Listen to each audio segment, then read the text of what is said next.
দর্শক, আমি এই মুহূর্তে রয়েছি বগুড়ার শেরপুর উপজেলার শাহবন্দিগি ইউনিয়নের রহমতপুর এলাকায়। দর্শক, গত কালকে আব্দুর রশিদ সকাল 11টায় বাড়ি থেকে বের হয়ে যায় তার জীবিকার তাগিদে অটোরিকশাটি নিয়ে। সেখান থেকে বাস স্ট্যান্ডে থেকে তাকে বিয়ের কথা বলে একজন ছেলে এবং দুইজন মহিলা তারা তাকে জামাল হাটের উদ্দেশ্যে নিয়ে যায় এবং সেখান থেকে তাকে বিভিন্ন জায়গায় ঘুরাইতে থাকে এবং এক পর্যায়ে তারা কয়েকটি স্পিরিটের বোতল কেনে এবং তারা নিজেরাও খায় এবং আব্দুর রশিদ অটো চালক ওনাকেও খাওয়ায়।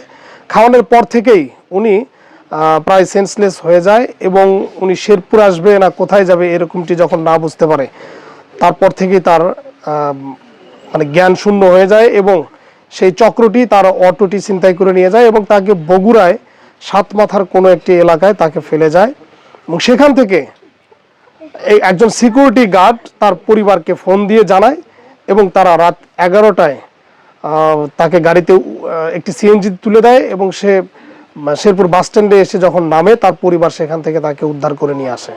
দর্শক, আমরা আব্দুর রশিদের সাথে কথা বলেছি।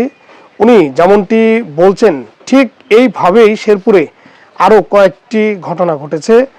এই ঠিক একই চক্র এরকমটি করছে, আমার ধারণা হচ্ছে এরকম। দর্শক, শেরপুরে অটো ছিনতাই থেকে শুরু করে অটো চালকদের হত্যা করা থেকে শুরু করে আরও বিভিন্ন ধরনের আইন শৃঙ্খলা বহির্ভূত কাজ হচ্ছে, কিন্তু প্রশাসন আসলে কি করছে এটি জনমনে প্রশ্ন। দর্শক, এই ধরনের ঘটনা যেন আর না ঘটে এরকমটি দাবি করছে এই আব্দুর রশিদের পরিবার। ভাবে ধনুট মোড় থেকে আমাকে ঠিক করছে, তো বলতেছে যে জামাল যাব। তো প্রথমে তো জামালের কথাই বলছে, তো আমি 200 টাকা ভাড়া মিটাচ্ছি। তো ওনারা বলতেছে যে না, আমরা যাব, 1 ঘন্টা দেরি করব, আবার আসবো, তাতে কয় টাকা নিবা? তো বললাম যে ভাই তাহলে 500 টাকা মিল করে দিন। তো উনি বলছে যে আচ্ছা ঠিক আছে চলো। তো জামাল গেছি, জামাল স্ট্যান্ডে যা দাঁড়া। তো উনি বলতেছে যে কার সাথে মানে কথা বললো, বলতেছে যে এই বাজার না, এর সামনের বাজারে যেতে হবে। এই ভাব করতে করতে আমাকে 2 থেকে 3টা বাজার পার করে নিয়ে গেছে। নিয়ে যা শেষ বেলায় ওটিও হলো না, ওই ধুন্দার বাজার করে কয়, ওই ধুন্দার বাজারে নিয়ে যা আমাকে দাঁড় করে রাখলো। তো রাখার পর ওনারা মহিলা ছিল 2টা, সে 2টা পুরুষ লোক ছিল। মহিলা 2টা আমার গাড়িতেই বসেছিল, আর ওই পুরুষ লোক 2টা পিছনে গেল, যা যে কোনো ভাবে ওদের যে কাজ ওরা সারলো। সেরা সুরে চলে আসা আপনার 4টা স্পিরিটের বোতল কিনছে, আর টুকটাক বিড়ি সিগারেট, এটা তো আছেই। তো স্পিরিটের বোতল 4টা কিনে রাস্তার যা দাঁড়ায় করতেছে যে আগে জিনিসগুলা খাওয়া হোক, সাথে কেকও আছে। তো খাওয়া, এটা আমাকে 1 বোতল দিল, ওরা নিজেরাও 1 বোতল করে নিল। নিয়ে আমি 1 বোতলের অর্ধেক খাচ্ছি। খায় কিরকম যেন আমার কাছে ভালো লাগলো না, না আমি ফালাই দিছি।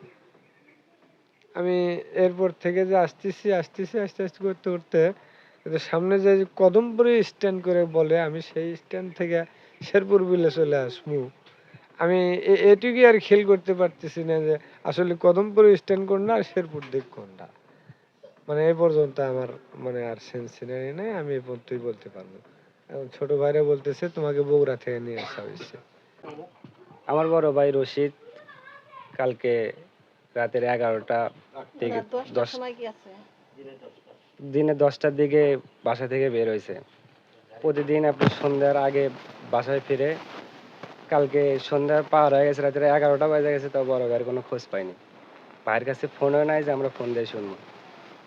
কালকে রাতের 11টার দিকে বগুড়া সাতমাথা থেকে এক সিকিউরিটি ফোন দিছে যে এটা কি আপনার কি হয়? বললাম যে এটা তো আমার ভাই হয়। কয় তো ইজি বাইক হারায়া রাস্তাতে পাগলের মতো ঘুরতেছে, সে তো এখানে পড়ে আছে, তো আপনারা কি আসবেন নাকি এখানে তাকে রেখে দেব?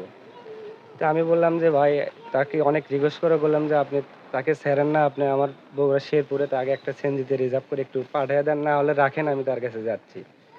সে ওই ওই লোকটা আমার অনেক কথা শুনে সে একটা সেনজি রিজার্ভ করে রাতের 12টার দিকে সে পাঠিয়ে দিছে বগুড়া শেরপুর বাস স্ট্যান্ড থেকে আমরা যা নিয়ে যাচ্ছি বড় ভাই এই অবস্থায়।